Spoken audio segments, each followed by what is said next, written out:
Sveiks, lai dzīvo! Sēžu mēmākajā F10. 4 pogas, tā kā jūs mīlat.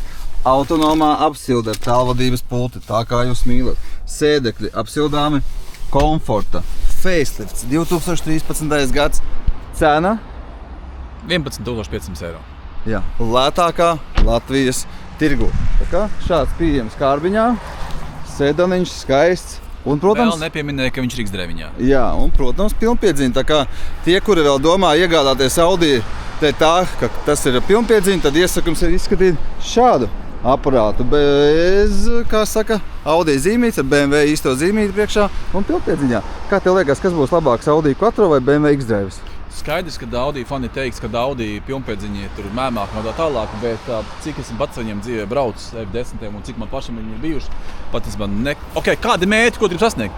Drošai, komfortablai braukšanai, pa šosei kapitāli nekāda vaina, viss strādā ērti un viss ir labi. Un man šī ir, godīgi sakot, kā es heitotu BMW, man F10 šādā komplektācijā. Luxury lines. Jā, šis nav laikam luxury gluži. Ir, ja? Laikam ir pat, jā, facelā tiešām luxury ir, jā. Un ar uz mazajiem diskiem kapitāla mašīna. Ļoti ērta, komfortabli braukt. Ne bez visām empakām, bez nekā man neprasa empaks. Viņš daudz mīkstāks, mazajiem diskiem un daudz foršāks ikdienā braukt. Jā, tā kā ierakst komentārā, kas būs foršāks X-Drive vai Audi Quattro. Un, protams, šis aparāts pieejams kārbiņā. Cena 11,500 eiro.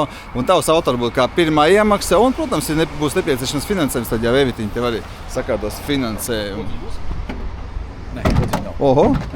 Šitās ar citu ir F11 problēma, ka šauj vaļā tie bagāžnieki. F10, jā? F10, F11, jā, savādā. Tā kā, jā, šis aparātiņš pieejams kārbiņā.